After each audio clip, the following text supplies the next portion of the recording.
কক্সবাজারের রোহিঙ্গা ক্যাম্পগুলোতে খাদ্য সহায়তা কমে যাওয়ায় নতুন করে উদ্বেগ দেখা দিয়েছে।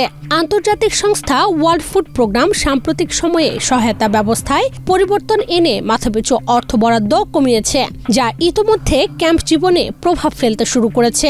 শুধু তাই নয়, এর আগে যেসব আন্তর্জাতিক এনজিও নানা সহযোগিতা নিয়ে রোহিঙ্গাদের পাশে ছিল, ফান্ডের অভাবে তাদের অনেকেই কার্যক্রম গুটিয়ে ফেলেছে। নতুন সিদ্ধান্ত অনুযায়ী এপ্রিল 2026 থেকে রোহিঙ্গাদের জন্য 3 ধরনের খাদ্য সহায়তা চালু করা হয়েছে। এর আওতায় কেউ পাচ্ছে $12, কেউ $10। আবার সবচেয়ে ঝুঁকিপূর্ণ হিসেবে চিহ্নিত কিছু পরিবার পাচ্ছে মাত্র $7।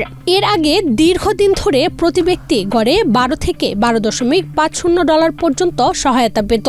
কক্সবাজারে অবস্থানরত প্রায় 10 লাখের বেশি রোহিঙ্গা সম্পূর্ণভাবে এই খাদ্য সহায়তার উপর নির্ভরশীল।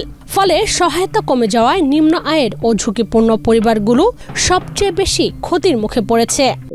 $7, $12, $10 এমন করে দিবলা বলিয়ে কেদা মানে আর এপ্রিল মাসের মাঝে গিয়া করছি নির্ধারিত করছি।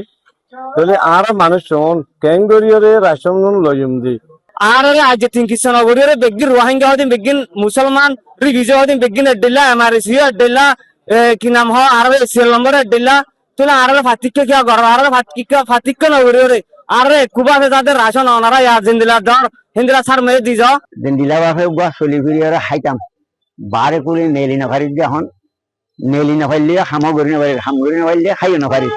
এদিকে বিশ্ব খাদ্য কর্মসূচি ও জাতিসংঘ শরণার্থী বিষয়ক হাই কমিশন যৌথভাবে কমিউনিটি ফিডব্যাক মেকানিজম CFM চালু রেখেছে, যেখানে রোহিঙ্গারা খাদ্য সহায়তা তালিকা বা পরিবার ভিত্তিক তথ্য নিয়ে অভিযোগ বা মতামত জানাতে পারছে। পাশাপাশি নতুন টার্গেটিং ব্যবস্থায় পরিবারগুলোকে খাদ্য নিরাপত্তার ভিত্তিতে 3 ভাগে ভাগ করা হচ্ছে। মাথাপিছু সহায়তা কমে যাওয়ায় ক্যাম্পে বড় ধরনের মানবিক সংকট তৈরি হতে পারে বলে আশঙ্কা প্রকাশ করছেন রোহিঙ্গা নেতা ও Arakan Rohingya society for peace and human rights এর চেয়ারম্যান মোহাম্মদ জোবায়ের। কেউ 12 টিয়া, কেউ 10 টিয়া, কেউ 7 টিয়া এন্ডিলা ক্যাটেগরি দেয় বেশ কঙ্করিয়াম বেশ কঙ্করনা মেইন প্ল্যান হইলে বাংলাদেশের জেনোসাইডত বাজাবেলা বলে আইএম বুঝি কাল্লা হলে ইয়া রোহিঙ্গা যেদিন হেন গজিয়ে সেদিন দতি রোহিঙ্গা 12 রাত শুরু দিয়ে 280 জন আন্দামান দরিয়া মা মরি গিয়ে গই আন্দা বদলকে এটা খাড়াগাড়ি মারামারি সুর ডাকাতি করিব হিং গইলে গারা মিলে মারামারি ধরা ধরিব তইলে ইন্টারন্যাশনাল প্রেসার বাংলাদেশে পড়িব তইলে ইয়ান গজিতে WPA ইন্টারন্যাশনাল প্রেসার বাংলা পড়িল বাংলাদেশের জেনোসাইডত বাজাবেলা বলি আহেন বুঝি নইলে হিতারাতুন রেফিউজি ওদি তারা বা তো খনা আমদানি করি আর খনা খামানি নাই জাস্ট WPA ফুড ওর ডিপেন্ড থাকে জগদন রোহিঙ্গা হিতারা ফুড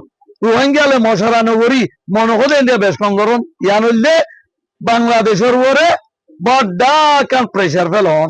এদিকে ডলার কমে যাওয়ায় ক্যাম্পে বড় ধরনের সমস্যা সৃষ্টি হতে পারে এবং আইন শৃঙ্খলার অবনতিও হতে পারে বলে আশঙ্কা করছেন শরণার্থী ত্রাণ ও প্রত্যাবাসন কমিশনার।